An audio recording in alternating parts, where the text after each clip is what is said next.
Elle a accepté de travailler dans un domaine où tout le monde disait que la défunte maîtresse des lieux hantait encore les couloirs.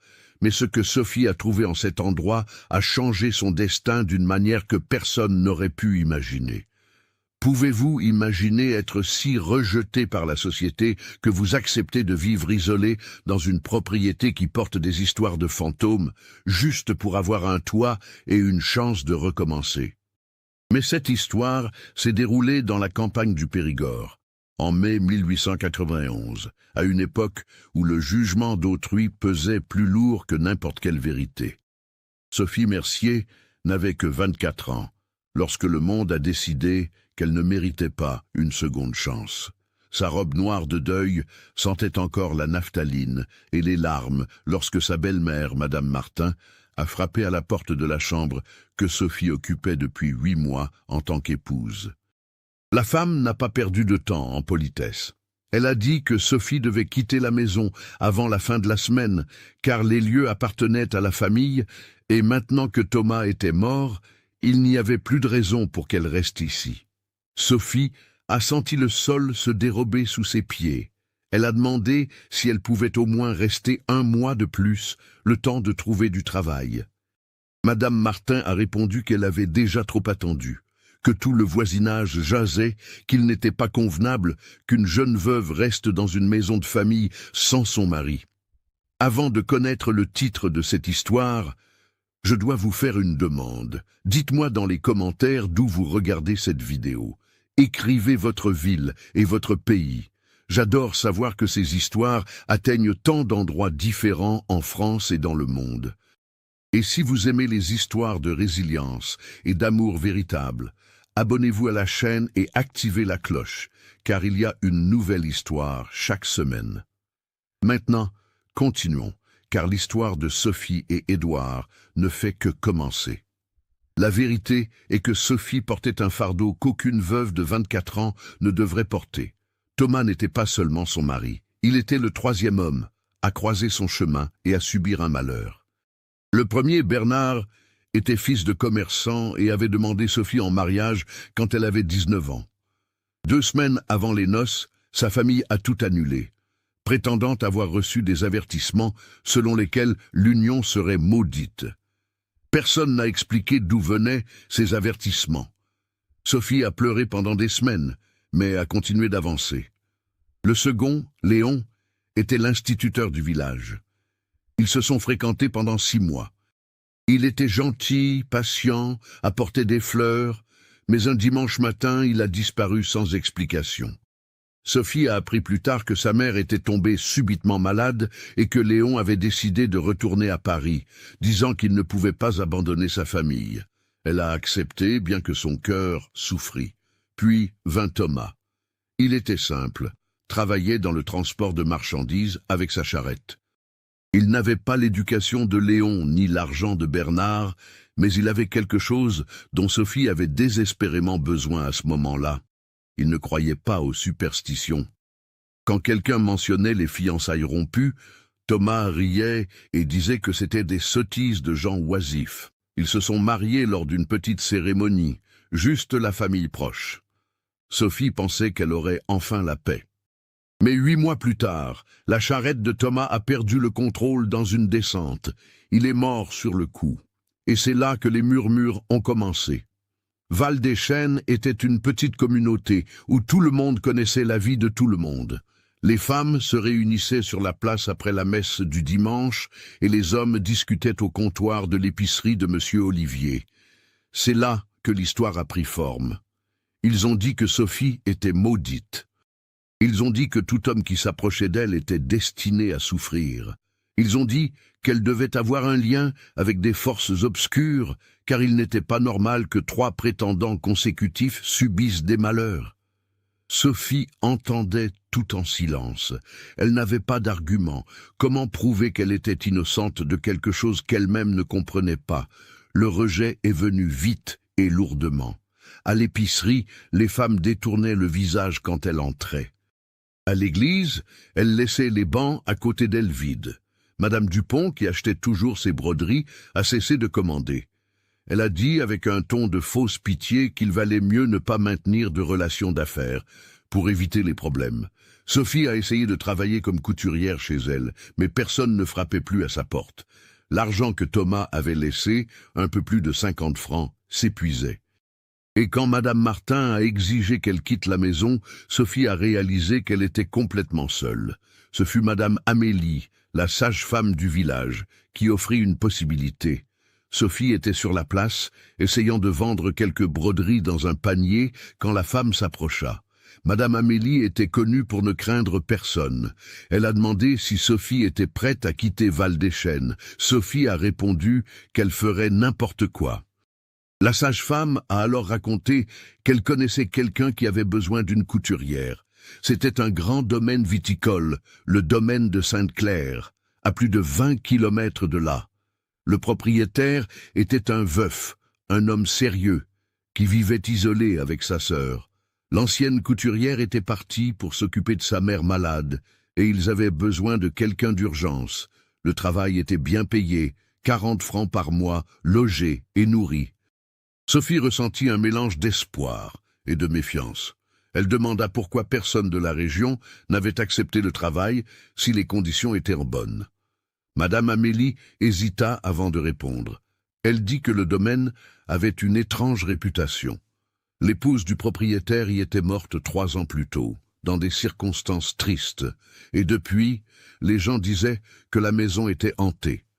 Certaines domestiques ne tenaient pas plus de 2 semaines, prétendant entendre des pas la nuit, des portes qui s'ouvraient seules, des ombres dans les couloirs. Sophie aurait dû avoir peur, mais à ce moment-là, avec la perspective de se retrouver sans toit et sans argent, même une maison hantée semblait meilleure que l'humiliation publique à Val-des-Chênes. Le lendemain, Sophie rangea ses quelques vêtements dans une valise en cuir usé, garda la boîte à couture qui avait appartenu à sa mère et les 3 livres qu'elle possédait. C'étaient des volumes anciens, cadeaux de la patronne de sa mère, une aristocrate, pour qui elle avait travaillé comme dame de compagnie avant de se marier. Sophie avait appris à lire avec ces livres. Ils étaient son trésor. Madame Amélie lui obtint une place avec un marchand qui allait en direction du domaine. L'homme était taiseux, ce dont Sophie le remercia. Elle n'avait aucune envie de converser. Le voyage dura 3 heures. Le chemin de terre était irrégulier, plein d'ornières qui faisaient trembler la carriole. Sophie tenait fermement sa valise et observait le paysage changer. Val-des-Chênes se trouvait dans une zone de collines douces avec de petites cultures. Mais à mesure qu'il s'éloignait, le terrain devenait plus vaste, avec des rangées de vignes interminables et des forêts denses en arrière-plan. Le ciel était chargé de nuages gris qui menaçaient de pleuvoir. L'air sentait la terre humide et le pin. Quand ils aperçurent enfin le domaine de Sainte-Claire, Sophie retint son souffle. La propriété était imposante. Une maison de maître à 2 étages, en pierre de taille blanche, avec des volets en bois sombre, entourée de jardins qui n'avaient plus le soin d'antan. Les rosiers étaient trop grands, les allées de pierre couvertes de feuilles mortes. Mais malgré tout, le lieu conservait une beauté mélancolique. 2 grands cyprès bordaient l'entrée principale. Il y avait un verger à gauche et, plus loin, les chais et les logements où vivaient les ouvriers agricoles. Le marchand s'arrêta devant la maison et aida Sophie à descendre. Il lui souhaita bonne chance, avec un regard qui disait qu'elle en aurait besoin. Puis il partit, laissant Sophie seule devant la porte en chêne massif. Elle prit une profonde inspiration et frappa 3 fois avec le heurtoir. Le son résonna. Personne ne répondit. Sophie attendit, le cœur battant. Elle était sur le point de frapper à nouveau quand la porte s'ouvrit. Une femme grande, d'environ 38 ans, les cheveux châtains tirés en un chignon strict, la dévisageait avec une expression sévère. Elle portait une robe grise simple mais bien coupée. Ses yeux étaient de la même couleur, froids comme la pierre. C'était Juliette Valois, la sœur du propriétaire. Elle demanda si Sophie était la couturière que Madame Amélie avait envoyée. Sophie confirma d'une voix ferme, bien qu'elle tremblât intérieurement. Juliette examina Sophie de la tête aux pieds, remarquant la robe noire et limée, la vieille valise, les mains calleuses à force de coudre. Finalement, elle hocha la tête et lui ordonna d'entrer. L'intérieur de la maison était aussi impressionnant que l'extérieur. Le hall d'entrée avait un parquet ciré qui craquait sous les pas. Il y avait un lustre en cristal au plafond, des meubles en acajou, des tableaux au mur.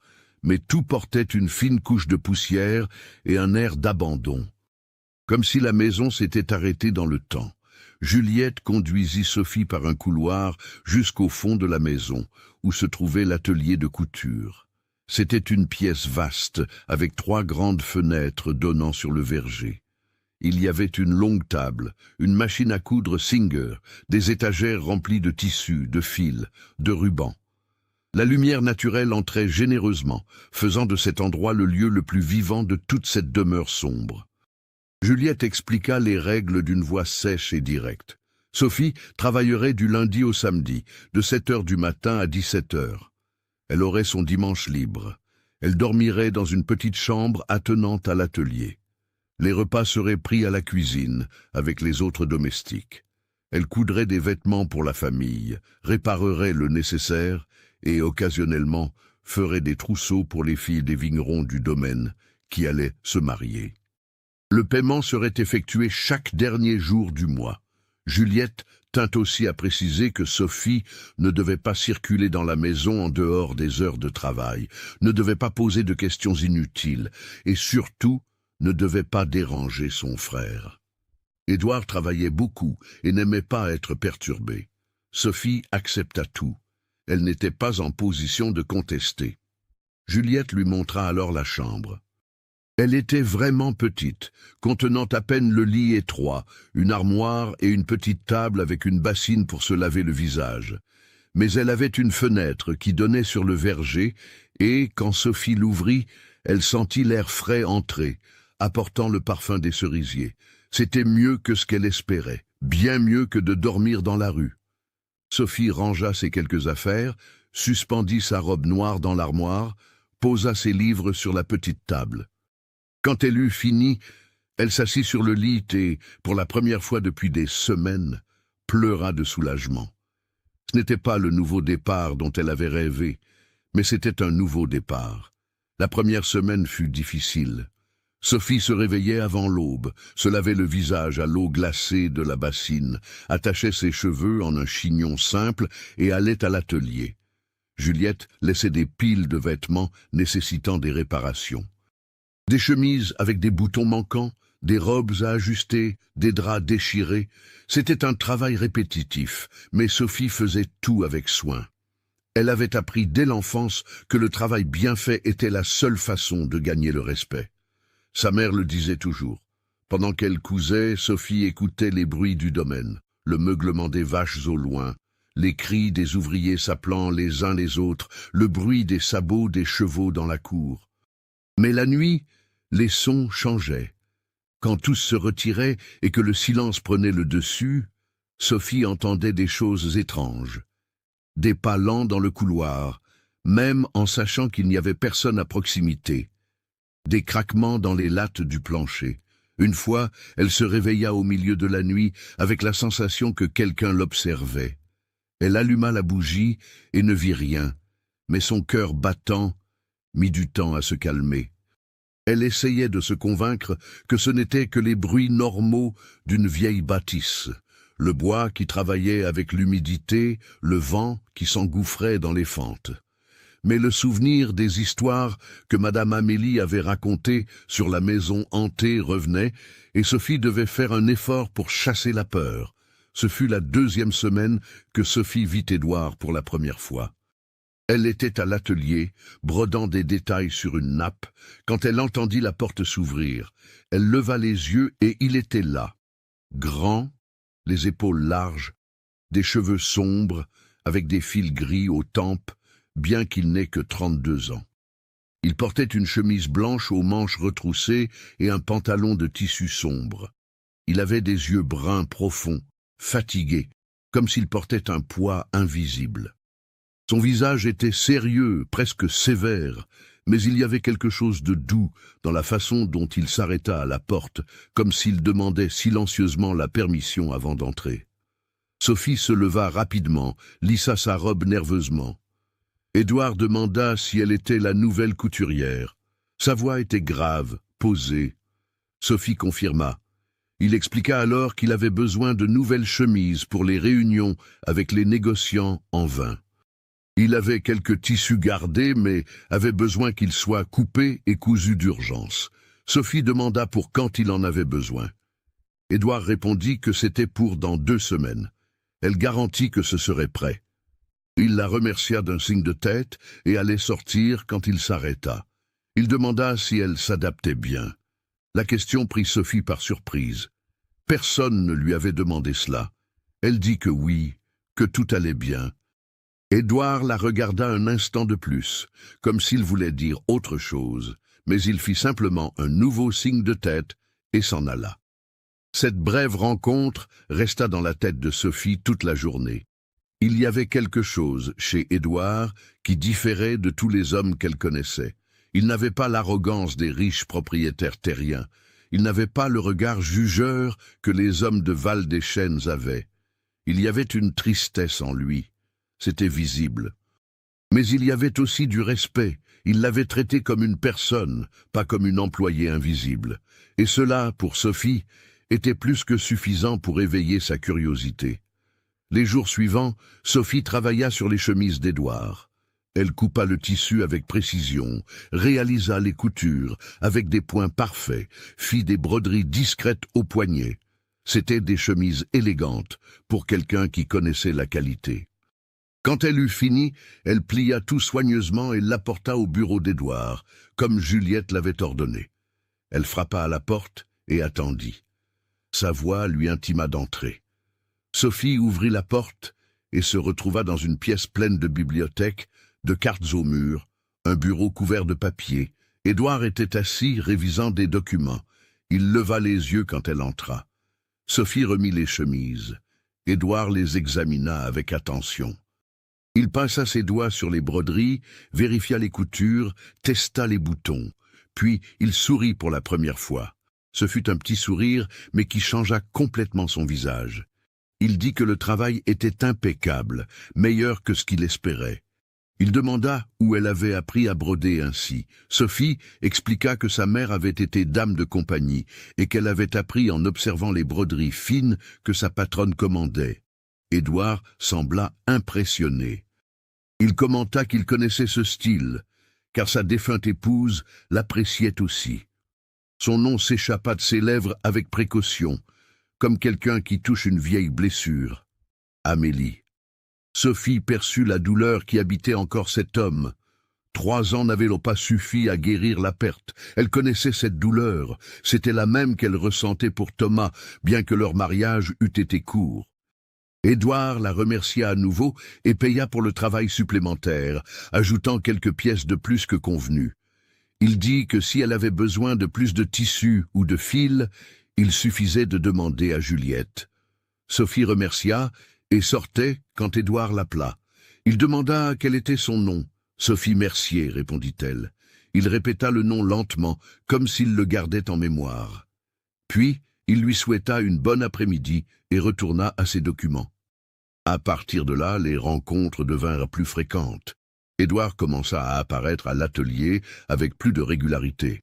Parfois, il apportait des tissus qui devaient devenir des rideaux, des nappes, du linge de lit. D'autres fois, il passait simplement pour voir comment avançait le travail. Toujours poli, toujours respectueux, mais Sophie remarquait qu'il s'attardait un peu plus que nécessaire. Il restait à l'observer coudre. Il posait des questions sur la technique, sur les différents points. Elle répondait, et peu à peu les conversations cessèrent d'être uniquement sur la couture. Édouard demanda un jour si elle aimait lire. Sophie dit que oui. Il proposa alors de lui prêter des livres de sa bibliothèque. Elle accepta avec un enthousiasme qu'elle ne put cacher. Il apporta 3 volumes, un de poésie, un recueil de contes et un livre sur l'histoire de France. Sophie dévora ces livres les nuits suivantes. Elle lisait à la lueur de la bougie jusqu'à ce que ses yeux la brûlent. Quand elle les rendit, Édouard demanda ce qu'elle en avait pensé.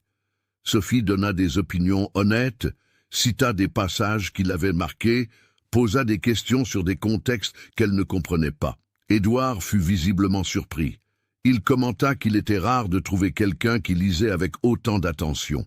À partir de là, un rituel s'établit. Chaque semaine, il apportait de nouveaux livres et il discutait des précédents. Juliette observait tout cela avec une méfiance croissante. Elle dit à Édouard, un après-midi où Sophie était dans le verger à cueillir des cerises, qu'elle ne trouvait pas approprié qu'il accorde autant d'attention à une domestique. Édouard répondit calmement qu'il était simplement gentil, qu'il n'y avait aucun mal à prêter des livres. Juliette rétorqua que les gens allaient jaser. Édouard demanda quels gens, puisqu'il vivait isolé, mais sa sœur insista. Elle dit que Sophie était une jeune veuve, jolie, et qu'elle pouvait avoir des arrière-pensées. Édouard devint sérieux. Il affirma que Sophie n'était pas de ce genre, que quiconque conversait avec elle 5 minutes percevrait son intégrité. Juliette secoua la tête, insatisfaite, mais n'insista pas davantage. La vérité que Juliette ne voulait pas accepter était simple.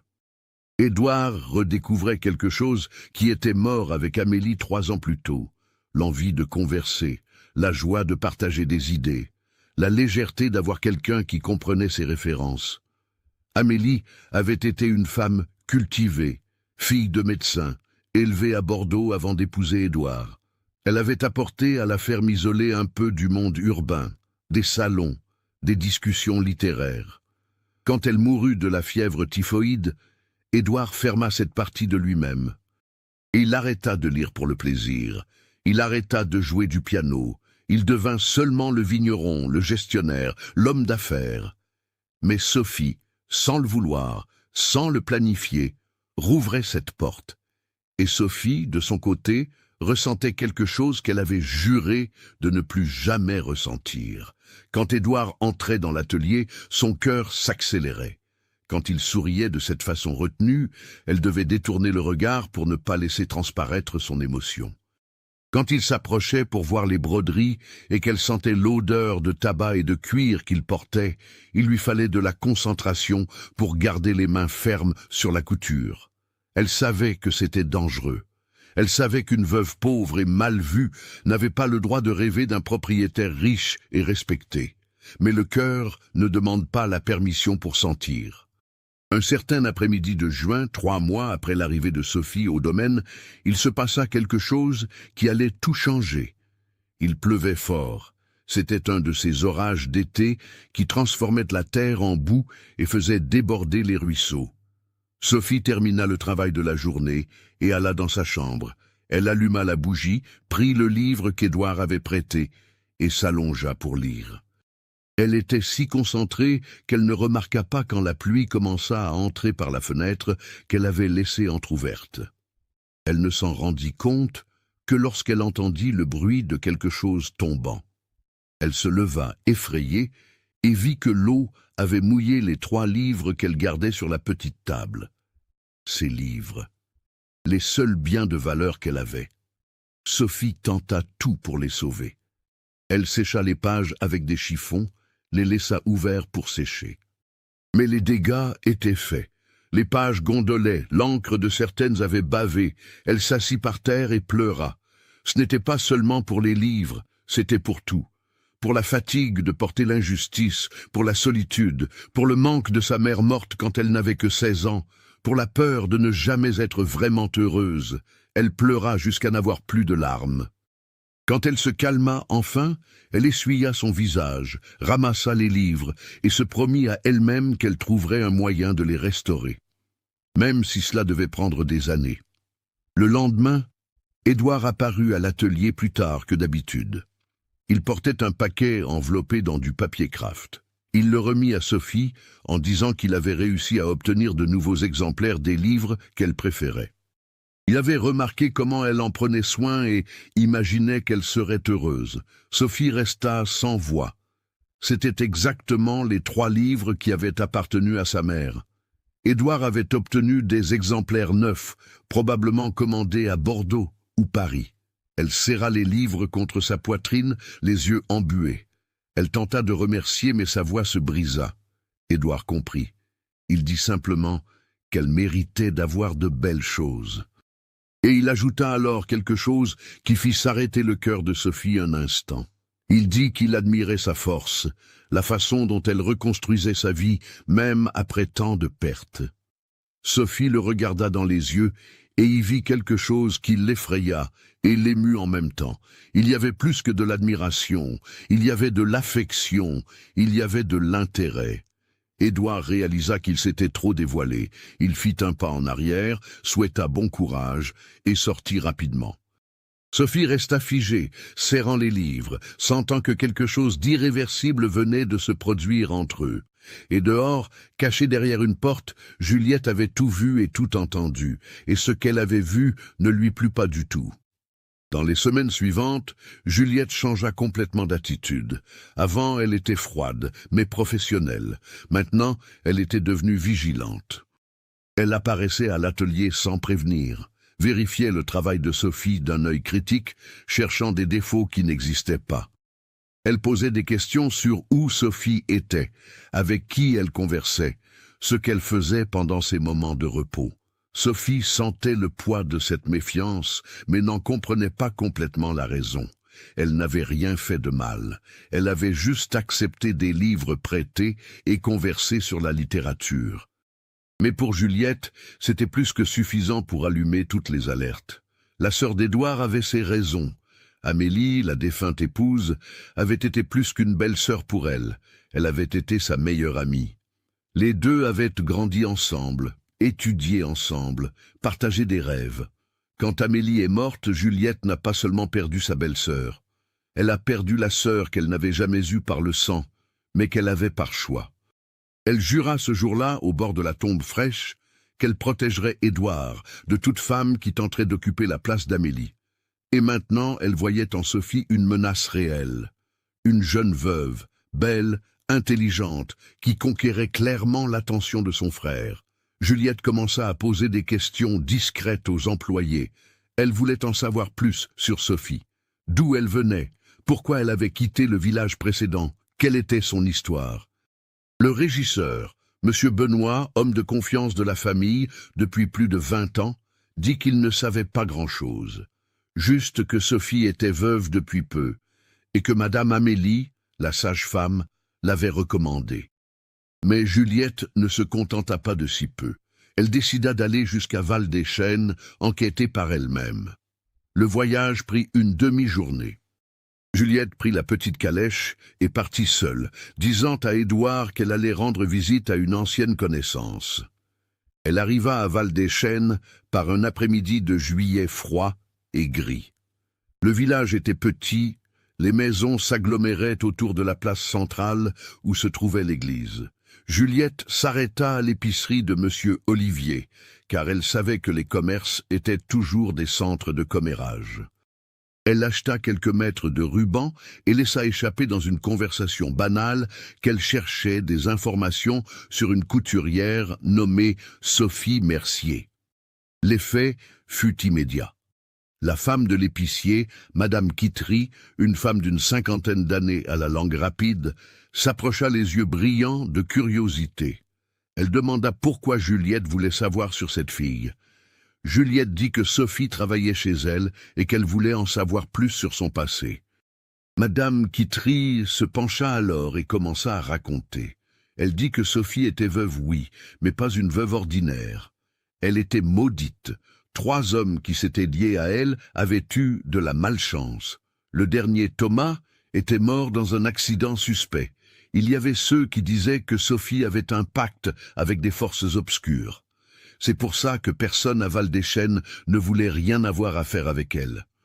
Juliette écouta tout avec une expression neutre, mais à l'intérieur, elle ressentait un mélange de confirmation et d'alarme.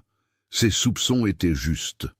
Sophie n'était pas seulement une veuve innocente, c'était une femme qui apportait des problèmes.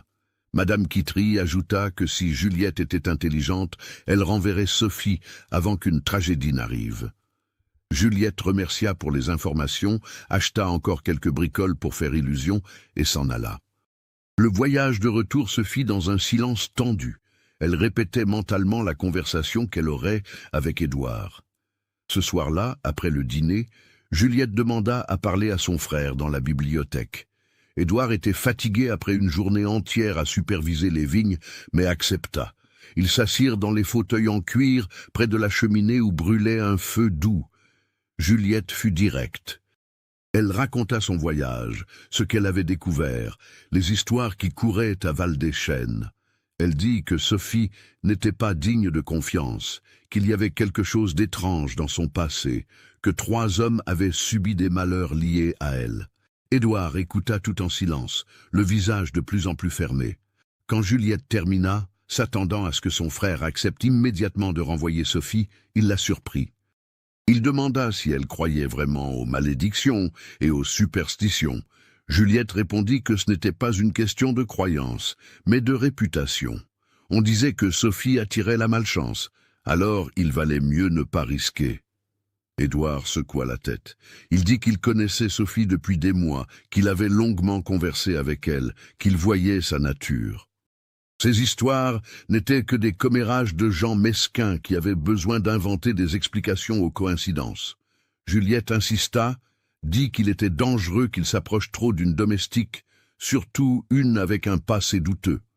Édouard fit alors quelque chose de rare. Il éleva la voix. Il dit que sa vie personnelle ne regardait pas Juliette, qu'il traiterait Sophie comme bon lui semblait et qu'il ne voulait plus entendre parler de ça. Son ton effraya Juliette. Elle n'avait jamais vu son frère ainsi. Il avait toujours été calme, pondéré, respectueux.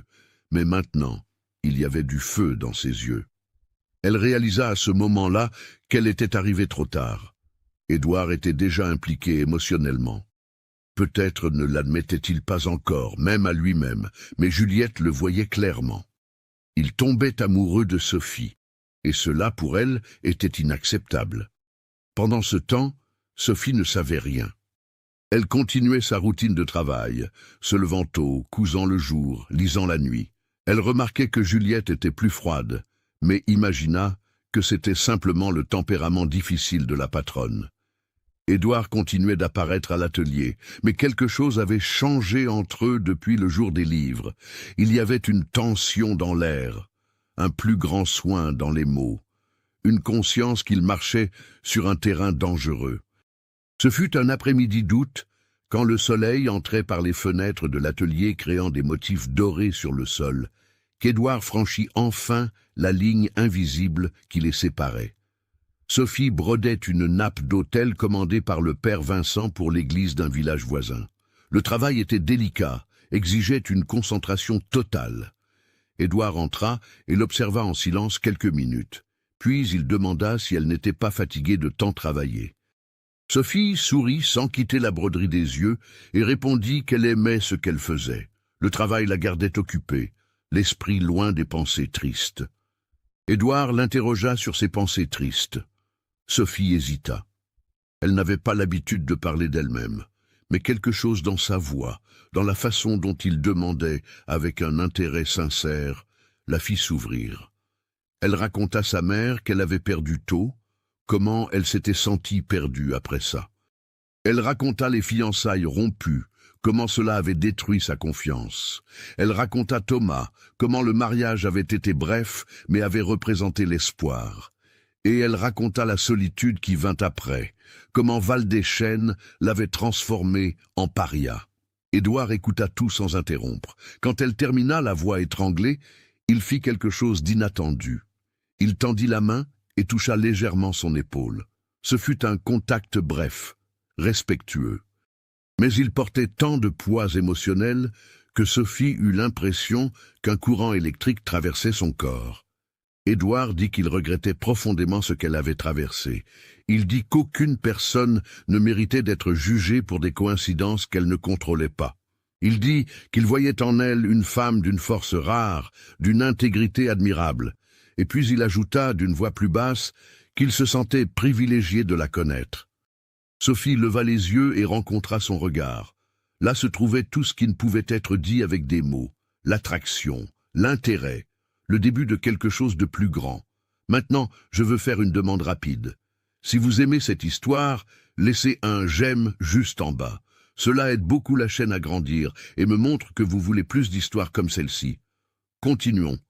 Le moment fut interrompu par des pas pressés dans le couloir. Édouard s'éloigna rapidement. Juliette entra dans l'atelier avec une expression tendue. Elle dit qu'une visite importante était arrivée. Madame de Saint-Clair, matriarche de l'une des familles les plus influentes de la région. Édouard soupira, contrarié. Il n'aimait pas les visites, surtout celles de Madame de Saint-Clair. La femme était connue pour mettre son nez là où on ne l'appelait pas. Mais par éducation, il ne pouvait refuser. Il s'excusa auprès de Sophie et sortit. Juliette lui lança un regard glacial avant de suivre son frère. Madame de Saint-Clair était une femme de 60 ans, élégante, qui s'habillait toujours de manière impeccable, même en vivant à la campagne. Veuve depuis 10 ans d'un officier supérieur, elle maintenait le titre et l'influence de son défunt mari. Elle avait 3 fils, le plus jeune, Auguste, étant son chouchou. C'était un garçon de 28 ans, beau mais sans profession définie, qui vivait au crochet de sa mère. Madame de Saint-Clair était arrivée accompagnée de lui. Ils s'assirent dans le salon. La bonne servit le café et des biscuits. Madame de Saint-Clair ne perdit pas de temps en amabilité. Elle dit qu'elle venait parler d'un sujet délicat. Elle avait entendu des rumeurs selon lesquelles Édouard employait une femme à la réputation douteuse, une veuve de Val-des-Chênes qui traînait une mauvaise renommée. Elle était inquiète. En tant qu'ancienne amie de la famille, elle estimait de son devoir de l'alerter. Édouard sentit la colère monter, mais garda un ton poli. Il répondit que son employée était une travailleuse exemplaire et que les rumeurs n'étaient pas fondées. Madame de Saint-Clair insista. Elle dit qu'elle avait des sources fiables. 3 hommes liés à cette femme avaient subi des malheurs. Il n'était pas prudent de garder quelqu'un comme ça près de soi. Auguste, qui jusqu'alors était resté silencieux, approuva sa mère. Il ajouta qu'il avait entendu des histoires pires. On disait que la femme usait de charme pour séduire les hommes, qu'elle les détruisait ensuite. Édouard eut envie de les mettre tous les deux à la porte, mais Juliette intervint. Elle dit qu'elle était au courant de la situation et qu'elle avait déjà parlé avec son frère à ce sujet. Madame de Saint-Clair suggéra alors qu'il valait mieux renvoyer la jeune femme avant qu'il n'arrive quelque chose de mauvais. Édouard, la patience déjà épuisée, remercia pour la sollicitude, mais dit qu'il ne changerait pas sa décision. Quand les visiteurs furent enfin partis, Édouard était furieux. Il dit à Juliette qu'il n'accepterait pas qu'on parle de cette façon de Sophie. Juliette rétorqua qu'il était aveugle, que les gens commentaient parce qu'il y avait des raisons. Édouard répondit que les gens commentent parce qu'ils aiment détruire la vie des autres. Cette discussion finit mal, avec Édouard montant dans sa chambre et claquant la porte, chose qu'il ne faisait jamais. Sophie apprit la visite par Marine, la cuisinière. La femme de 40 ans aimait Sophie et avait l'habitude de raconter les nouvelles de la maison. Elle dit que Madame de Saint-Clair était venue dire du mal d'elle, mais que le patron l'avait défendue. Sophie ressentit un mélange de gratitude et d'inquiétude. Elle ne voulait pas causer de problème à Édouard. Il portait déjà un poids suffisant. Elle décida qu'il valait mieux garder ses distances, éviter de donner matière à plus de commérages. Les jours suivants, Sophie commença à éviter Édouard. Quand il apparaissait à l'atelier, elle se concentrait sur son travail et donnait des réponses courtes. Elle n'acceptait plus de livres prêtés. Édouard remarqua le changement mais n'en comprit pas la raison. Il fut confus, blessé. Il pensa que peut-être il avait été trop envahissant, que le contact sur son épaule avait dépassé les limites. Il se mit à s'en vouloir, décida de respecter son éloignement. Mais le destin avait d'autres plans. Un matin de septembre, Édouard devait aller jusqu'à Bordeaux, la grande ville à 2 jours de voyage, régler des affaires urgentes avec des négociants en vain. Il y allait généralement seul, mais cette fois le régisseur était tombé malade et le comptable du domaine ne pouvait pas non plus y aller. Édouard avait besoin de quelqu'un qui sache lire, écrire et compter pour aider avec les contrats. Ce fut alors que Juliette, voulant prouver un point, suggéra sarcastiquement que peut-être Sophie pourrait y aller, puisqu'elle était si cultivée. Édouard prit la suggestion au sérieux. Il demanda à Sophie si elle savait compter. Sophie confirma. Sa mère, étant dame de compagnie, lui avait enseigné les mathématiques de base et la comptabilité domestique. Édouard fit alors l'invitation formelle. Il avait besoin de quelqu'un pour l'assister durant le voyage, aider à réviser les contrats et prendre des notes. Ce serait un voyage de 4 jours, aller-retour. Sophie serait logée dans une pension respectable à Bordeaux et serait dûment rémunérée pour le service supplémentaire. Sophie savait qu'elle devait refuser. Une veuve voyageant seule avec un homme célibataire donnerait encore plus de munitions au ragot. Mais l'opportunité de quitter le domaine, de connaître une grande ville, d'être utile différemment, était trop tentante. Elle accepta. Juliette fut choquée qu'Édouard ait réellement pris sa suggestion sarcastique au pied de la lettre. Elle tenta d'argumenter que ce n'était pas approprié, mais Édouard dit qu'il était décidé. Il avait besoin d'aide, et Sophie était qualifiée. Ils voyageraient en tout bien tout honneur. Point final. Juliette réalisa qu'elle avait commis une erreur. Au lieu d'éloigner les deux, elle venait de créer l'occasion parfaite pour les rapprocher encore plus. Ils partirent par un matin frais. Édouard conduisait la calèche tirée par 2 chevaux robustes. Sophie était assise à côté de lui, portant sa robe la moins usée, les cheveux attachés en un chignon simple, un châle sur les épaules pour se protéger du froid. La route était longue, traversait des collines, des vallées, de petits villages. Édouard montrait des points de repère, racontait des histoires sur la région. Sophie écoutait avec un intérêt sincère, posait des questions intelligentes. La conversation coulait naturellement, sans les barrières qu'ils avaient construites ces dernières semaines. Ils s'arrêtèrent pour déjeuner près d'une auberge, au bord de la route. Ils mangèrent du pain, du fromage, du saucisson que Marine avait préparé. Ils burent de l'eau fraîche d'un ruisseau proche. Là, assis sur une grosse pierre sous l'ombre d'un chêne centenaire, loin des regards jugeurs, ils purent être simplement 2 personnes discutant. Édouard demanda ce que Sophie voulait pour l'avenir. Elle répondit qu'elle voulait avoir son propre atelier de couture un jour, employer d'autres femmes, enseigner le métier.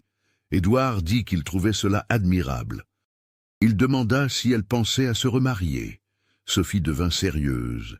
Elle dit qu'elle ne croyait pas que quelqu'un voudrait l'épouser, après tout ce qu'on disait. Édouard dit alors quelque chose qui changea tout. Il dit que tout homme de bon sens se sentirait chanceux d'avoir quelqu'un comme elle à ses côtés. Sophie le regarda, le cœur battant. Elle demanda s'il croyait vraiment cela. Édouard soutint son regard et confirma. Il dit qu'il connaissait son caractère, voyait sa force, admirait sa résilience, et que rien de ce qu'on disait ne changeait ce qu'il voyait de ses propres yeux.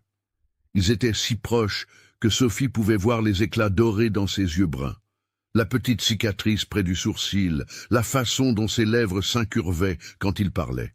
Elle eut envie de toucher son visage, mais se retint. Elle remercia tout bas pour ses mots. Édouard sembla vouloir en dire plus, mais se leva brusquement, disant qu'il fallait reprendre la route. Ils arrivèrent à Bordeaux en fin d'après-midi. C'était une vraie ville, avec de larges avenues, des immeubles de pierre, des magasins, un grand théâtre. Sophie fut émerveillée. Édouard l'emmena jusqu'à la pension Madame Flora, un établissement respectable tenu par une veuve. Il installa Sophie dans une chambre propre et confortable, paya d'avance, lui recommanda de se reposer. Il resterait à l'hôtel voisin. Demain commenceraient les affaires. La réunion eut lieu chez le négociant M. Martin, établi dans le commerce du vin depuis 30 ans. Édouard devait conclure un contrat de vente de plusieurs tonneaux de vin. Les termes étaient complexes, impliquant le prix au litre, les rabais pour la qualité, les délais de livraison, les pénalités de retard. M. Martin avait amené un avocat et un comptable. Édouard avait Sophie. Elle s'assit discrètement dans un coin de la pièce, avec papier et crayon, notant chaque chiffre, chaque clause. Édouard la consultait du regard chaque fois que surgissait un doute sur les calculs. Elle faisait les comptes rapidement, montrait les résultats. M. Martin fut impressionné par l'efficacité de la jeune femme. À la fin de la négociation qui dura 4 heures, ils conclurent un accord avantageux pour les 2 parties. M. Martin félicita Édouard pour son assistante compétente. Édouard remercia et dit qu'il avait de la chance d'avoir Sophie travaillant avec lui. La fierté dans sa voix en disant cela fit que Sophie se sentit valorisée comme jamais auparavant. Thomas n'avait jamais reconnu publiquement ses capacités. Les autres prétendants savaient à peine qu'elle avait de l'éducation. Mais Édouard n'avait pas honte d'admettre qu'il dépendait d'elle, qu'elle était utile, intelligente, nécessaire. Après la réunion, Édouard invita Sophie à dîner dans un restaurant. Elle hésita, disant qu'elle n'avait pas de tenue appropriée. Il dit qu'elle était parfaite comme elle était. Ils s'assirent à une table près de la fenêtre. Ils commandèrent un rôti avec des pommes de terre, du vin rouge. La conversation coulait facilement. Ils parlèrent des affaires du jour, de la ville, des projets futurs. Édouard raconta son rêve d'agrandir la production, peut-être d'investir dans de nouveaux cépages. Sophie suggéra des idées sur comment mieux utiliser les tissus produits à la ferme, lin ou laine, peut-être créer une ligne de produits pour vendre dans les villes voisines. Il écoutait avec attention, posait des questions, développait ses idées. C'était un partenariat intellectuel que peu de mariages avaient. Quand ils retournèrent à la pension, il faisait déjà nuit. La rue était calme, éclairée par des réverbères à gaz. Édouard raccompagna Sophie jusqu'à la porte. Ils restèrent là, aucun des deux ne voulant se dire au revoir. Édouard dit finalement qu'il avait beaucoup apprécié sa compagnie. Sophie répondit que de même. Il demanda si elle était heureuse en travaillant au domaine. Sophie dit que oui, plus heureuse qu'elle n'avait imaginé possible quand elle avait quitté Val-des-Chênes. Édouard sembla satisfait de la réponse. Il souhaita bonne nuit. Il allait se retourner quand Sophie l'appela. Elle voulait remercier, pour tout, pour l'avoir traité avec respect, pour lui avoir fait confiance, pour l'avoir défendu quand d'autres disaient du mal. Édouard revint, s'approcha. Il dit qu'elle n'avait pas besoin de remercier, qu'il faisait juste ce qui était juste, et qu'il commençait à réaliser que Sophie n'était pas seulement une employée exceptionnelle, c'était quelqu'un qu'il admirait profondément. En tant que personne, en tant que femme. L'air entre eux devint chargé. Sophie parvenait à peine à respirer. Édouard leva la main doucement, comme s'il lui laissait le temps de reculer. Il toucha légèrement son visage, le pouce effleurant la pommette. Ils restèrent ainsi des secondes qui parurent éternelles. Puis Édouard recula, comme s'il se rappelait où ils étaient. Il souhaita bonne nuit à nouveau, cette fois d'une voix rauque, et s'en alla rapidement. Sophie entra dans sa chambre les jambes flageolantes, s'appuya contre la porte fermée et porta la main à son visage, où elle sentait encore la chaleur de son toucher. Le voyage de retour fut différent. Il y avait une conscience nouvelle entre eux, une promesse non dite. Ils conversaient moins, mais les silences étaient confortables. Édouard prit sa main une fois pour l'aider à monter dans la calèche et mit quelques secondes de plus que nécessaire pour la lâcher. Sophie sentit qu'elle tombait dans un précipice, et pour la première fois de sa vie, elle n'avait pas peur de tomber. Quand ils arrivèrent au domaine, la réalité les attendait. Juliette les reçut le visage fermé. Elle dit qu'il y avait eu des visites durant leur absence. Madame de Saint-Clair était revenue, amenant plus de monde cette fois. Elle avait répandu dans la région qu'Édouard avait une romance scandaleuse avec une domestique maudite. Les familles respectables commençaient à éviter de faire affaire avec le domaine de Sainte-Claire. 2 fournisseurs avaient annulé des contrats alléguant un inconfort avec la situation. Édouard devint livide de rage. Il dit que Madame de Saint-Clair n'avait pas le droit d'interférer dans sa vie. Juliette répondit que Constance disait seulement ce que tout le monde pensait déjà. Que c'était scandaleux qu'un homme veuf de sa position s'implique avec une couturière pauvre et mal vue. Que cela détruirait la réputation de la famille. Édouard dit qu'il se moquait de la réputation. Juliette joua alors sa dernière carte.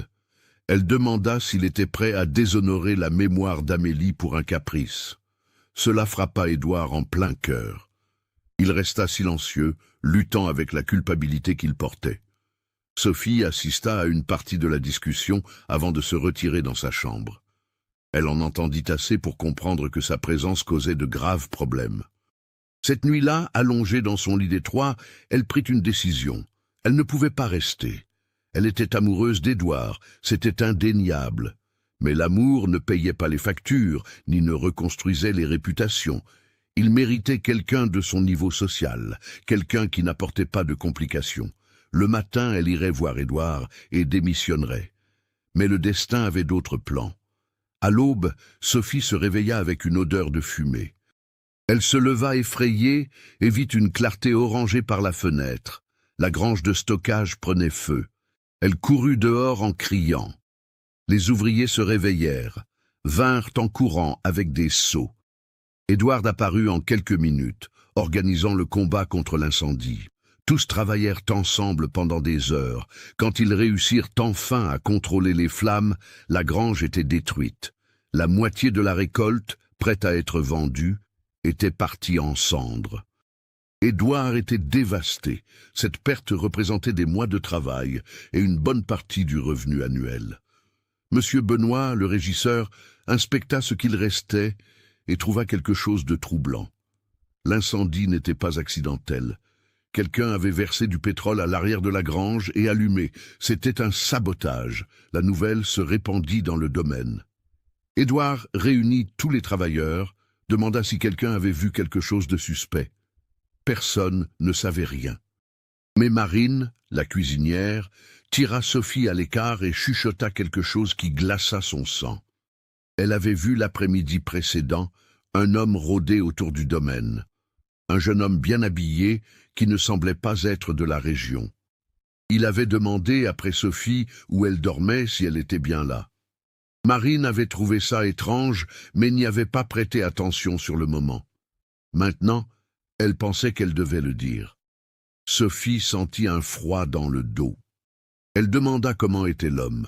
Marine le décrivit. Grands cheveux clairs, yeux couleur miel, vêtements chers, Sophie reconnut immédiatement. Auguste, le fils de Madame de Saint-Clair. Mais pourquoi rôderait-il autour du domaine? Pourquoi demanderait-il après elle? Et aurait-il quelque chose à voir avec l'incendie? Les pièces d'un puzzle que Sophie ne savait même pas exister commencèrent à s'assembler dans son esprit. Auguste. Ce nom était déjà apparu auparavant dans sa vie, bien qu'elle n'y eût jamais accordé d'importance. Il habitait à Val-des-Chênes, quand elle y vivait encore. Il avait quelques années de plus. Sophie se souvenait vaguement de lui la regardant à l'église, mais ils n'avaient jamais conversé.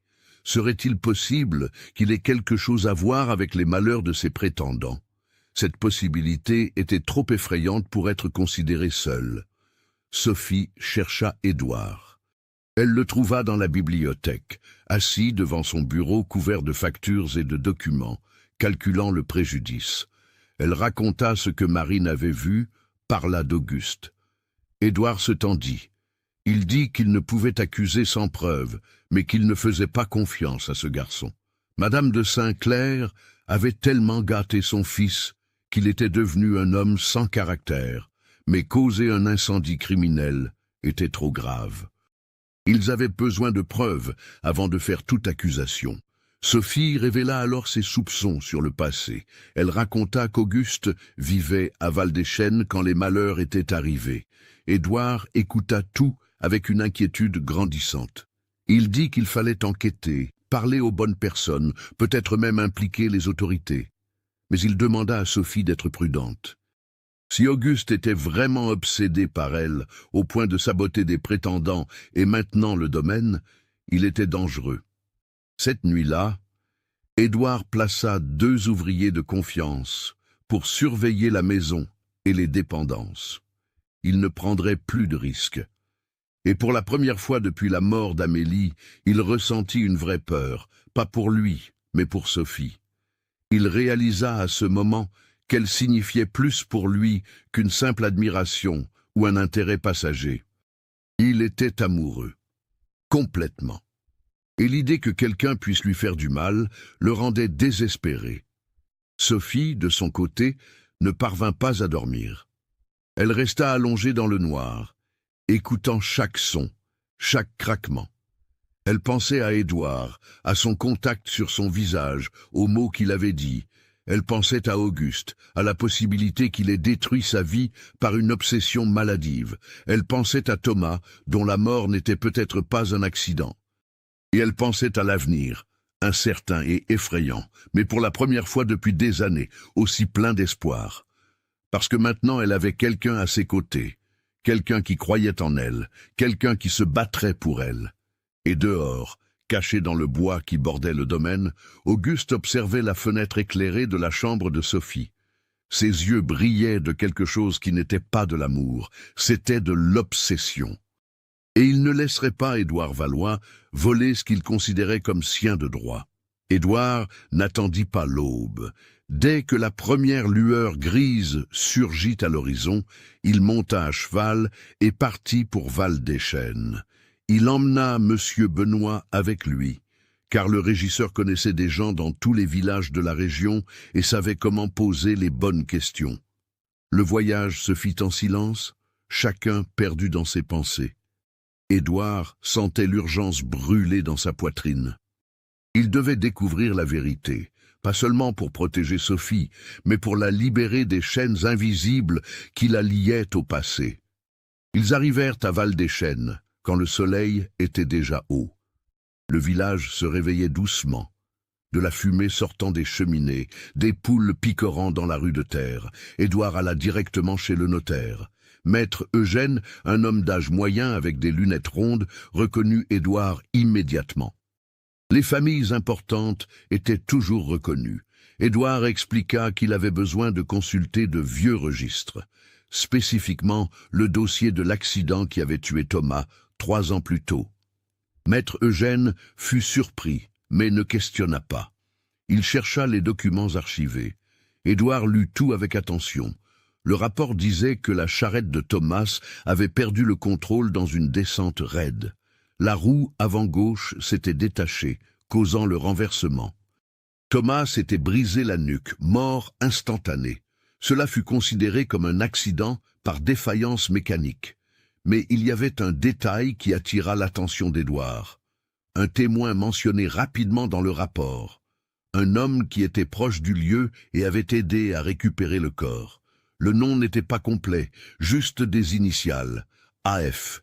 Édouard sentit son cœur s'accélérer. Auguste de Saint-Clair. Ferreira dans l'original, mais ici Saint-Clair. Ou disons qu'il utilisait un autre nom, ou restons sur les initiales pour l'instant et supposons qu'il s'agit d'Auguste. Note d'adaptation. Pour la cohérence, gardons les initiales ASC ou simplement A pour Auguste. Dans le texte original, c'est AF pour Ferreira. Ici, ce sera AS pour Saint-Clair, ou disons qu'il a signé d'un nom d'emprunt. Disons que les initiales étaient AS, Auguste de Saint-Clair. Monsieur Benoît suggéra qu'il cherche le forgeron du village, Maître Jacques. Si quelqu'un s'y connaissait en charrettes et accidents, c'était lui. Ils trouvèrent le forgeron dans son atelier, martelant du fer rouge. Quand Édouard demanda à propos de l'accident de Thomas, l'homme arrêta le travail et essuya la sueur de son front. Il dit qu'il s'en souvenait bien. Il avait été appelé pour vérifier les débris de la charrette. La roue qui s'était détachée avait eu les écrous retirés. Pas desserrés par l'usure naturelle, retirés intentionnellement. Il avait mentionné cela à l'époque, mais personne n'avait voulu enquêter. Thomas était pauvre, la veuve n'avait pas de famille influente. Alors, l'affaire fut classée comme accident. Édouard sentit la colère bouillir. Il demanda si le forgeron se souviendrait de témoigner cela officiellement. Maître Jacques dit que oui, mais qu'il avait besoin de garanties qu'il ne subirait pas de représailles. Édouard garantit sa protection. Le forgeron ajouta alors autre chose. Il dit que la semaine précédant l'accident, il avait vu Auguste de Saint-Clair rôder dans la zone où Thomas avait l'habitude de laisser sa charrette pendant les livraisons. Il avait trouvé ça étrange à l'époque, mais n'y avait pas prêté importance. Maintenant, il réalisait qu'il aurait dû parler. Monsieur Benoît suggéra qu'ils parlent à plus de gens. Ils allèrent jusqu'à la maison de Madame Amélie, la sage-femme qui avait aidé Sophie. La femme les reçut avec une tisane et des biscuits maison. Quand Édouard demanda à propos des fiançailles rompues de Sophie, Madame Amélie soupira profondément. Elle dit qu'elle avait toujours su qu'il y avait quelque chose de louche dans ces histoires. Sophie était une bonne fille, travailleuse, tant de malheur n'avait aucun sens. Elle raconta que Bernard, le premier fiancé, avait reçu des lettres anonymes disant que Sophie avait une maladie contagieuse. Les lettres venaient avec des détails si spécifiques que sa famille y avait cru. Quant à Léon, l'instituteur, elle avait entendu dire que quelqu'un avait menacé sa mère malade, disant que des choses horribles arriveraient si le mariage se poursuivait. Léon avait fui par peur. Édouard demanda qui aurait pu faire ça. Madame Amélie hésita, mais finalement dit ce que tous semblèrent savoir, mais que personne ne voulait dire. Auguste de Saint-Clair. Le garçon était obsédé par Sophie depuis qu'il l'avait vue pour la première fois, à ses 19 ans. Mais Sophie ne lui avait jamais prêté attention. Il venait d'une famille riche, pouvait avoir n'importe quelle fille, mais voulait justement celle qui ne voulait pas de lui.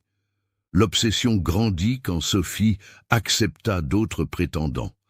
Auguste ne supportait pas d'être rejeté, alors il commença à saboter. Madame Amélie dit qu'elle avait tenté d'alerter Sophie à l'époque, mais la jeune femme était si dévastée par les fiançailles rompues qu'elle ne parvenait pas à entendre. Et après la mort de Thomas, Sophie avait simplement voulu fuir cet endroit. Édouard avait les pièces maintenant, mais il avait besoin de preuves documentaires, quelque chose qu'il pourrait présenter publiquement. Monsieur Benoît eut alors une idée. Il dit qu'il connaissait l'ancienne gouvernante de la maison des Saint-Clair. La femme avait été renvoyée 6 mois auparavant après une dispute avec Madame de Saint-Clair.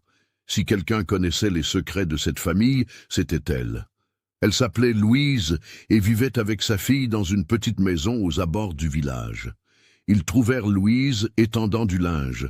C'était une femme de 50 ans, cheveux gris, mains déformées par le dur labeur. Quand elle sut qu'Édouard voulait des informations sur Auguste, elle faillit refuser. Elle avait peur de Madame de Saint-Clair. Mais Édouard promit une compensation financière et sa protection. La femme céda alors. Elle entra dans la maison et revint avec une boîte en bois. À l'intérieur, il y avait des lettres qu'Auguste avait écrites à Sophie au fil des ans et jamais envoyées. Des lettres où il déclarait un amour obsessif, parlait de comment il avait écarté les concurrents, comment Sophie comprendrait un jour qu'ils étaient destinés l'un à l'autre. Il y avait aussi un journal où il détaillait chaque sabotage. Comment il avait retiré les écrous de la charrette de Thomas. Comment il avait envoyé les lettres anonymes sur Bernard. Comment il avait menacé la famille de Léon. Édouard eut l'estomac retourné en lisant cela. Ce n'était pas de l'amour. C'était une maladie, une obsession destructrice. Et Sophie avait souffert des années à cause de ça, portant une culpabilité qui n'avait jamais été la sienne. Louise expliqua qu'elle avait trouvé la boîte cachée dans la chambre d'Auguste quand elle faisait le grand ménage. Elle avait été horrifiée, mais ne savait pas quoi faire. Quand elle fut renvoyée, elle emporta la boîte avec elle, pensant qu'un jour elle pourrait être utile. Édouard paya généreusement la femme et demanda qu'elle témoigne si nécessaire. Elle accepta. Ils revinrent au domaine en fin d'après-midi. Édouard entra dans la maison avec la boîte sous le bras et une expression déterminée. Il trouva Juliette dans le salon, en train de broder. Il montra les lettres et le journal à sa sœur. Il lut des passages à haute voix. Juliette pâlit. Elle porta la main à sa bouche. Il n'y avait aucun moyen de nier l'évidence sous ses yeux. Auguste était responsable de tout. Sophie était innocente. Édouard dit qu'il ferait justice. Il irait voir le gendarme, présenterait les preuves, verrait Auguste puni. Et, plus important, il laverait le nom de Sophie publiquement. Mais avant de faire quoi que ce soit, il devait parler à Sophie. Il la trouva à l'atelier, cousant à la faible lueur de la bougie. Elle se leva en le voyant entrer, les yeux interrogateurs. Édouard posa la boîte sur la table et raconta tout. Il montra les lettres, le journal, expliqua chaque découverte. Sophie écoutait avec une expression de choc croissant. Quand il eut fini, elle s'effondra sur une chaise, tremblante. Ce n'était pas sa faute, jamais. 3 ans à porter des accusations injustes, 3 ans à croire que peut-être il y avait vraiment quelque chose qui clochait chez elle. Et maintenant elle découvrait qu'elle avait été victime d'un homme malade qui avait détruit sa vie parce qu'il n'acceptait pas le rejet. Sophie commença à pleurer. Pas de tristesse, mais de soulagement. Édouard s'agenouilla devant elle, prit ses mains entre les siennes. Il dit qu'il prouverait son innocence au monde entier, qu'Auguste paierait pour ce qu'il avait fait, qu'elle serait libre. Sophie le regarda à travers ses larmes. Elle demanda pourquoi il faisait tout cela pour elle. Édouard prit une profonde inspiration. Le moment de vérité était arrivé. Il dit qu'il le faisait parce qu'il l'aimait. Simplement cela. Il aimait sa force, son intelligence, sa bonté, sa résilience. Il aimait tout ce qu'elle était. Et il se fichait de ce que le monde disait. Il voulait Sophie, à ses côtés, si elle acceptait. Sophie ne put répondre par des mots. Elle attira simplement Édouard contre elle et pour la première fois s'autorisa à ressentir tout ce qu'elle réprimait. Ils s'étreignirent là, dans l'atelier éclairé par la bougie, tandis que dehors, la nuit tombait sur le domaine de Sainte-Claire. C'était le début de quelque chose de nouveau, quelque chose de vrai. Le lendemain, Édouard alla à la gendarmerie de la ville la plus proche. Il présenta toutes les preuves au chef de brigade, Monsieur le comte, un homme intègre connu pour ne pas céder aux pressions politiques. Le gendarme lut tout avec une attention croissante. Il appela le greffier, ordonna d'enregistrer une plainte formelle. Il dit qu'il émettrait un mandat d'arrêt contre Auguste de Sainte-Claire pour homicide involontaire, sabotage et harcèlement. Édouard remercia. Mais il savait que la prison seule ne suffirait pas à laver le nom de Sophie. Il fallait quelque chose de plus public. Quelque chose qui obligerait la société à reconnaître son erreur. L'opportunité vint une semaine plus tard. C'était l'époque de la fête des vendanges, événement annuel qui réunissait toutes les familles importantes de la région. Cela se passait sur la place principale de Saint-Émilion, la ville centrale entre les domaines. Il y avait une messe, une vente aux enchères de vin, un bal. C'était l'événement social le plus important de l'année. Édouard décida que ce serait là, devant tous. Il laverait le nom de Sophie et ferait sa demande. Juliette tenta de le dissuader. Elle dit que causer un scandale à la fête ne ferait qu'empirer les choses. Mais Édouard était décidé. Pour la première fois en 3 ans depuis la mort d'Amélie, il sentait un véritable but, pas seulement comme vigneron, mais comme homme. Et il était prêt à affronter n'importe quelle conséquence. Le jour de la fête, Sophie était nerveuse. Édouard avait insisté pour qu'elle vienne, lui avait acheté une robe neuve, en tissu bleu nuit avec des détails en dentelle. Sophie s'apprêta avec soin. Juliette, étonnamment, l'aida. La sœur d'Édouard avait eu le temps de digérer tout ce qu'elle avait découvert. Les preuves étaient indéniables. Sophie était une victime, pas une vilaine. Et plus important, Juliette avait vu comment Édouard avait changé ces dernières semaines. Il souriait à nouveau. Il avait de la lumière dans les yeux. Cela n'était pas arrivé depuis avant la mort d'Amélie. Juliette réalisa qu'elle était égoïste en essayant de garder son frère prisonnier du passé. Amélie ne reviendrait pas. Mais la vie continuait. Et si Édouard trouvait le bonheur avec Sophie, elle n'avait pas le droit de détruire cela. Ils arrivèrent à la fête en fin d'après-midi. La place était décorée de drapeaux colorés, de tables pleines de nourriture, de gens bien habillés, circulant. Quand Édouard entra avec Sophie à ses côtés, les conversations s'arrêtèrent. Regards choqués, chuchotements. Madame de Sainte-Claire était près de l'estrade, où aurait lieu la vente aux enchères. Elle devint livide en voyant Sophie. Elle s'approcha rapidement. Elle dit d'une voix assez forte pour que tous entendent que c'était un manque de respect qu'Édouard amène cette femme à un événement de famille respectable. Que Sophie n'était pas la bienvenue ici. Édouard attendit qu'elle finisse. Alors, d'une voix ferme et claire, il répondit que Sophie était plus respectable que la moitié des personnes présentes, qu'elle avait été victime d'une injustice terrible, et qu'il allait le prouver maintenant. Il sortit de la serviette qu'il portait les lettres et le journal. Il commença à lire des extraits à haute voix. Le silence qui tomba sur la place fut absolu. Les gens écoutaient horrifiés les confessions d'Auguste. Comment il avait saboté les prétendants de Sophie, comment il avait causé la mort de Thomas, comment il avait persécuté Sophie pendant des années. Madame de Saint-Clair tenta d'interrompre, disant que c'était des mensonges.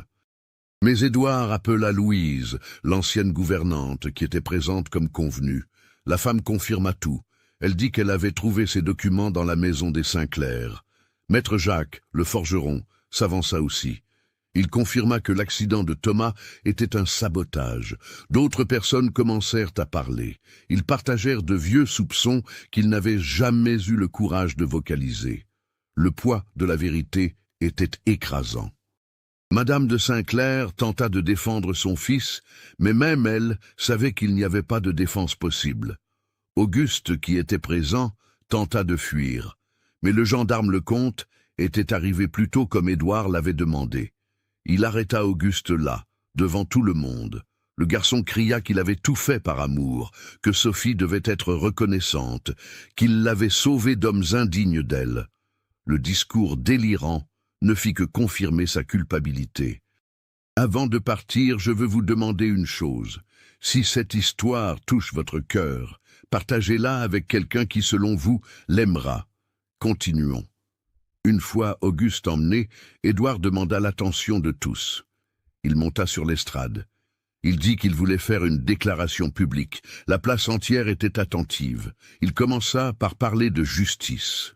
Comment Sophie avait souffert d'accusations injustes pendant des années. Comment elle avait porté une culpabilité qui n'a jamais été la sienne. Comment elle avait été rejetée par la société sans avoir commis le moindre crime. Et puis il changea de ton.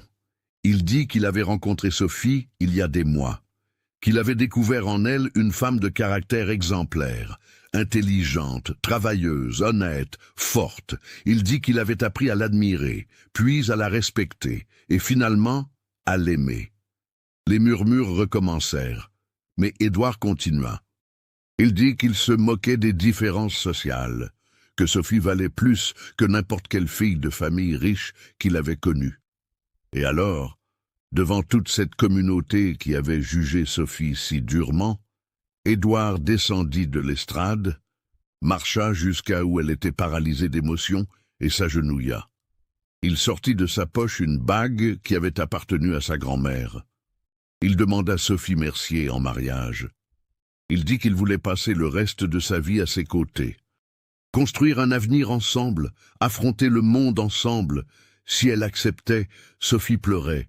Elle regarda autour d'elle et vit des visages de gens qui l'avaient la condamnée. Mais elle vit aussi Madame Amélie souriant, avec les larmes aux yeux. Elle vit Louise faisant un signe encourageant. Elle vit Juliette qui hocha la tête donnant son approbation. Et alors elle regarda Édouard, cet homme bon qui lui avait rendu sa dignité. Qui s'était battu pour elle quand le monde entier était contre, qui l'aimait véritablement? La réponse était évidente. Elle dit oui, d'une voix ferme et claire. Oui.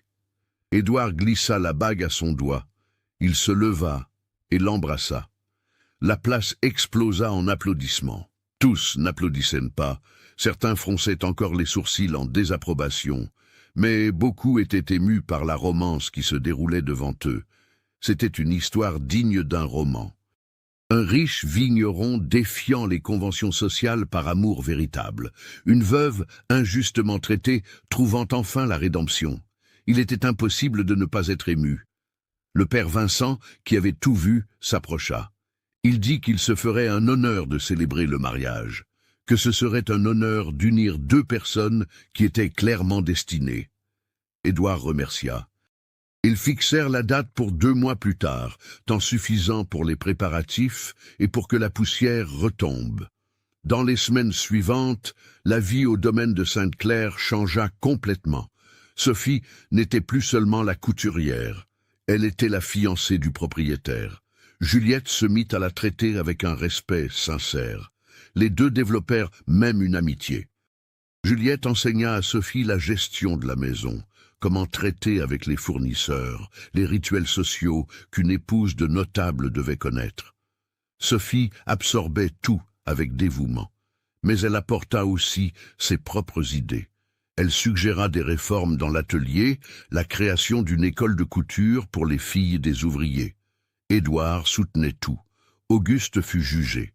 Avec toutes les preuves contre lui, il fut condamné à 10 ans de prison pour homicide involontaire. Madame de Saint-Clair tenta d'utiliser son influence pour réduire la peine, mais même ses alliés l'abandonnèrent. La vérité était trop lourde. La matriarche finit par déménager dans une autre ville, emmenant ses autres fils. Elle ne supportait pas la honte. Le mariage eut lieu par un matin ensoleillé de novembre. L'église était pleine. La moitié de la région était venue, certains par affection sincère, d'autres par curiosité. Sophie entrait dans l'église au bras de M. Benoît, qui avait gentiment accepté de représenter la famille qu'elle n'avait pas. Elle portait une robe blanche simple mais élégante, qu'elle avait elle-même cousue avec l'aide de Juliette. Cheveux lâchés tombant en ondulation sur ses épaules, des fleurs sauvages en guise de parure. Elle était belle de façon naturelle, sans artifice. Édouard attendait à l'autel. Quand il vit Sophie entrer, illuminée par la lumière traversant les vitraux, il sentit une certitude absolue. C'était elle. Ce serait toujours elle. Le père Vincent conduisit la cérémonie avec une émotion visible. Quand arriva le moment des vœux, Édouard et Sophie se regardèrent dans les yeux. Ils promirent de s'aimer dans la santé et la maladie, dans la richesse et la pauvreté, jusqu'à ce que la mort les sépare. Et cette fois, contrairement à leurs mariages précédents respectifs, les promesses étaient faites avec un cœur entier. Quand le père Vincent les déclara mari et femme, Édouard attira Sophie contre lui et l'embrassa. Ce fut un baiser tendre mais profond, plein de promesses. L'église applaudit, les cloches sonnèrent. Sophie et Édouard sortirent sous une pluie de riz et de fleurs. Ils montèrent dans la calèche décorée qui les ramènerait au domaine où aurait lieu la fête. La célébration dura toute la journée. Il y avait de la nourriture abondante, de la musique, de la danse. Les travailleurs du domaine célébraient avec un enthousiasme sincère. Sophie dansa avec Édouard, avec M. Benoît, même avec le curé. Elle rit plus ce jour-là qu'elle n'avait ri en des années. Et Édouard n'arrêtait pas de la regarder, comme s'il ne croyait pas à sa propre chance. Quand la nuit tomba et que les invités furent partis, Édouard emmena Sophie par la main jusqu'à la chambre principale de la maison. La même chambre qu'il avait partagée avec Amélie. Mais Juliette, réalisant que cela serait gênant, avait tout réaménagé. Nouveaux meubles, nouveaux rideaux, couleurs différentes, c'était un recommencement littéral. Sophie entra dans la chambre et ressentit une immense gratitude pour la sensibilité de Juliette. Édouard ferma la porte derrière eux. Ils se regardèrent. Il n'y avait pas de presse, ils avaient le reste de leur vie. Il l'attira contre lui. Il dit qu'il l'aimait. Sophie dit qu'elle l'aimait aussi. Et pour la première fois, ils s'autorisèrent à être complètement présents, sans peur, sans culpabilité, juste de l'amour. Les mois suivants furent ceux de la construction. Sophie assuma un rôle actif dans l'administration du domaine. Elle n'était pas seulement une épouse décorative. Elle participait aux décisions, donnait son avis, implémentait des changements. L'atelier qu'elle avait suggéré devint réalité. Ils employèrent 3 couturières et commencèrent à produire des vêtements vendus dans les villes voisines. La qualité était si bonne qu'ils commencèrent bientôt à recevoir des commandes de lieux éloignés. Sophie créa aussi un programme où elle enseignait la couture aux filles des travailleurs, leur donnant un métier.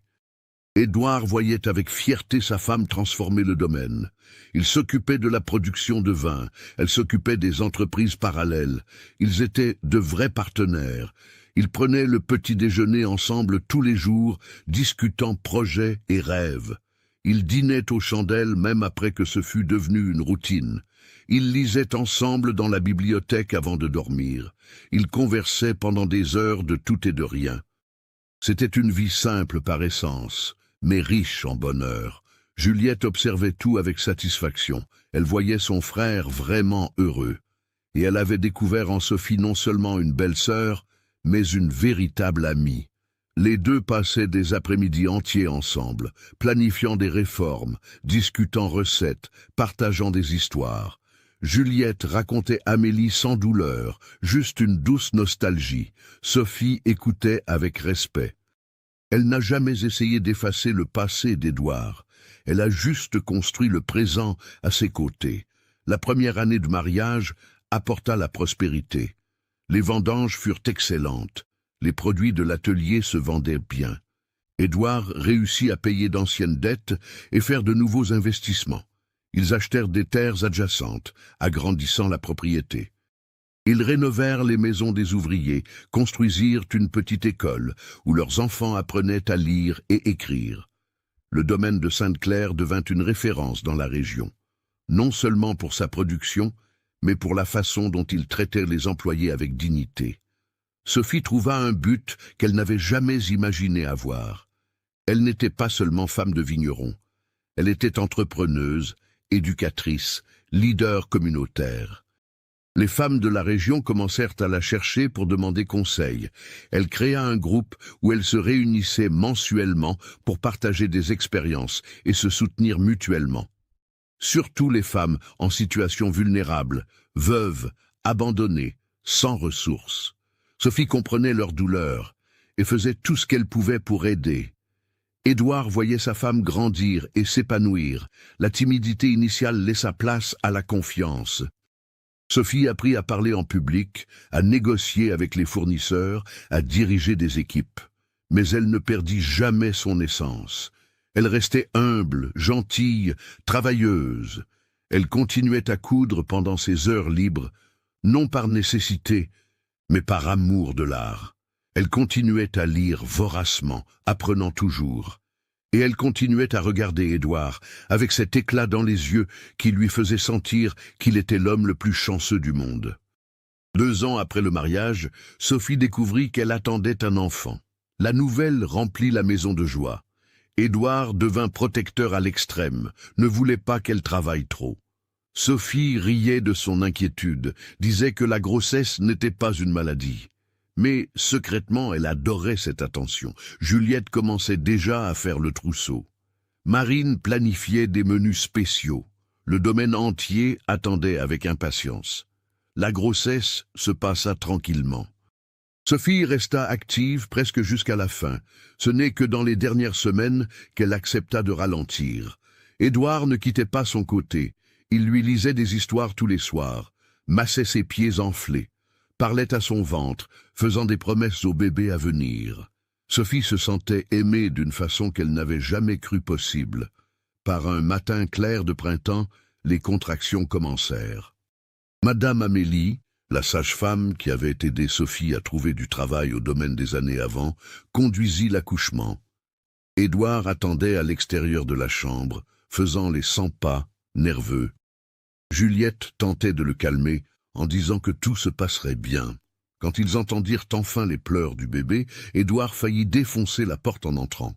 Sophie était en sueur, fatiguée, mais radieuse. Dans ses bras, elle tenait une petite fille aux cheveux sombres qui pleurait avec force. Édouard s'approcha en tremblant. Il toucha la petite tête délicate.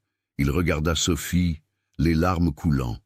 Ils avaient créé la vie, ensemble. Ils appelèrent la petite Claire, en hommage au domaine qui les avait unis. Claire grandit entourée d'amour. C'était une enfant joyeuse, curieuse, qui courait dans les couloirs de la maison remplissant tout de vie. Édouard était un père dévoué. Il enseignait à sa fille les vignes, les animaux, la valeur du travail honnête. Sophie enseignait la couture, la lecture, la bonté. Claire avait le meilleur des 2 mondes. 3 ans plus tard, naquit Michel, un garçon tranquille, pensif, qui montra très tôt un amour pour les livres, tout comme ses parents. La maison qui autrefois était silencieuse et mélancolique vibrait maintenant de rires d'enfants, de pieds qui courent, de jeux. C'était exactement ce qu'Amélie aurait désiré, pensait parfois Juliette, que cette maison redevienne un foyer plein de joie. 5 ans avaient repassé depuis le mariage. C'était un dimanche matin, et toute la famille était réunie dans le verger. Édouard et Sophie étaient assis à l'ombre d'un cerisier, observant Claire et Michel jouer. La fillette, maintenant âgée de 4 ans, essayait d'apprendre à son petit frère à grimper à l'arbre. Michel, 2 ans, regardait les branches avec méfiance. Édouard riait. Sophie tenait sa main. Juliette arriva apportant un panier avec des pains chauds que Marine venait de cuire. Elle s'assit avec eux dans l'herbe. Elle commenta combien la vie avait changé, comment cette maison qui semblait morte avait recommencé à respirer. Sophie remercia une fois de plus Juliette de lui avoir donné une chance. Juliette dit que c'était elle qui devait remercier. Que Sophie avait ramené la lumière dans la vie d'Édouard, et dans la sienne aussi. Édouard attira Sophie plus près. Elle posa sa tête sur son épaule. Ils regardèrent leurs enfants, la maison, le domaine qu'ils avaient construit ensemble.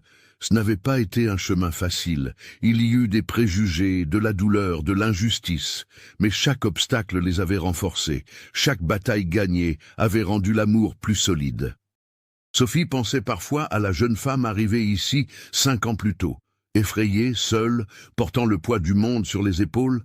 Cette Sophie ne croyait plus aux fins heureuses. Mais elle avait tort. Les fins heureuses existaient. Elles venaient juste sous des formes différentes de ce qu'on imaginait. Pas dans des contes de fées parfaits, mais dans des luttes gagnées. Dans un amour qui défie les conventions. Dans le courage de recommencer, même quand tout semble perdu. Édouard réfléchissait aussi. Il pensait à l'homme qu'il était 3 ans après avoir perdu Amélie. Fermé, amer, survivant à peine. Sophie n'avait pas effacé la mémoire d'Amélie. Ce serait impossible, et il ne le voudrait pas. Mais elle lui avait appris qu'il était possible d'aimer à nouveau, que le cœur a une capacité infinie, qu'honorer le passé ne signifie pas y rester prisonnier. L'atelier que Sophie avait créé employait maintenant 15 femmes. C'était devenu une affaire prospère. Les produits étaient vendus jusqu'à la capitale régionale. Sophie refusait constamment des commandes, ne voulant pas trop s'agrandir. Elle préférait maintenir la qualité. Mais l'impact allait au-delà du financier. Ces femmes gagnaient leur indépendance, soutenaient des familles, enseignaient un métier à leurs filles. C'était l'héritage dont Sophie était la plus fière. L'école qu'ils avaient construite avait 20 élèves maintenant. Des enfants qui auparavant auraient passé leur vie entière sans savoir lire avaient accès à l'éducation. Sophie avait l'habitude d'y passer quelques après-midi enseignant la broderie aux filles. Édouard enseignait les mathématiques de base. Il croyait que l'éducation était le moyen le plus efficace de transformer des vies. Le domaine de Sainte-Claire était devenu un exemple. D'autres propriétés commençaient à copier leurs pratiques, traiter les travailleurs avec dignité, investir dans l'éducation, créer des sources alternatives de revenus. Édouard était constamment invité pour donner des conférences dans les associations rurales, Sophie pour des rencontres de femmes entrepreneuses. Les deux étaient devenus des références, non seulement pour la prospérité financière, mais pour la façon dont ils l'avaient atteinte sans exploiter personne. Val-des-Chênes avait changé aussi. Avec Auguste en prison et Madame de Saint-Clair partie, la ville avait perdu sa matriarche toxique. De nouveaux leaders émergèrent. Madame Amélie devint la sage-femme officielle de la région, respectée de tous. Maître Jacques agrandit son atelier. Le village grandit de façon saine, et les gens apprirent une leçon importante, que les commérages détruisent des vies, que juger sans connaître la vérité cause des dommages irréparables. Certains présentèrent même des excuses à Sophie quand ils la croisaient. Elle acceptait avec grâce. Par ce matin ensoleillé dans le verger, Sophie regarda Édouard et dit qu'elle était reconnaissante. Pour tout, pour le courage qu'il avait eu, pour avoir cru en elle quand personne d'autre ne le faisait, pour s'être battu contre le monde pour rester ensemble. Édouard répondit que c'était lui qui devait de la gratitude, que Sophie avait sauvé sa vie autant qu'il avait sauvé la sienne. Qu'ils étaient associés dans ce voyage. Claire courut vers eux demandant que papa la lance en l'air. Édouard se leva, prit sa fille et commença à tourner avec elle dans les bras. La fillette riait fort. Michel voulut aussi. Bientôt les 4 couraient dans le verger, jouant à chat, riant sans arrêt. Juliette observait le cœur plein. Elle pensait qu'Amélie serait heureuse de voir cela, serait heureuse qu'Édouard ait trouvé l'amour à nouveau, que cette maison soit redevenue un foyer. Que la vie ait continué, comme elle le devait. Quand le soleil commença à chauffer trop, ils rentrèrent à la maison. Ils déjeunèrent tous ensemble à la grande table de la cuisine. Marine avait préparé une poule au pot. Il y avait une tarte aux pommes en dessert. Ils discutèrent de la semaine à venir. Édouard devait voyager pour conclure une affaire. Sophie avait une réunion avec les couturières. Juliette prévoyait de refaire le jardin de devant. C'étaient des plans simples de vie commune. Mais pour qui, à travers ces temps d'épreuve, une vie ordinaire était une bénédiction. L'après-midi, Édouard et Sophie marchèrent jusqu'en haut de la propriété. De là, on voyait toute l'étendue du domaine. Les vignes verdoyantes, les pâturages avec le bétail, la maison blanche au centre, les chais, l'atelier, l'école, tout ce qu'ils avaient construit ensemble. Édouard enlaça Sophie par derrière, posant son menton sur le sommet de sa tête. Ils restèrent ainsi, dans un silence confortable, absorbant simplement le moment. Sophie pensa à la femme qu'elle serait si elle n'avait jamais rencontré Édouard. Probablement encore une couturière anonyme dans une maison quelconque. Ou pire, peut-être aurait-elle complètement abandonné. L'injustice avait failli la détruire, mais elle avait résisté. Et au bon moment, elle avait trouvé celui qui avait vu au-delà des mensonges. Qui avait vu la vérité de son cœur? Édouard pensa à l'homme qu'il serait s'il n'avait jamais donné sa chance à Sophie. Il vivrait probablement encore dans le passé, administrant le domaine mécaniquement, existant mais ne vivant pas. Sophie l'avait réveillé, montré qu'il y avait de la beauté dans le présent, que l'avenir pouvait être construit avec espoir.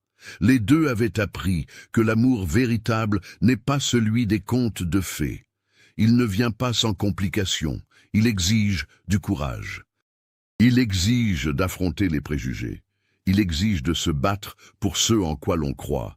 Mais quand il est réel, quand il est basé sur le respect, l'admiration, le partenariat, alors il vaut chaque bataille, vaut chaque larme, vaut chaque cicatrice.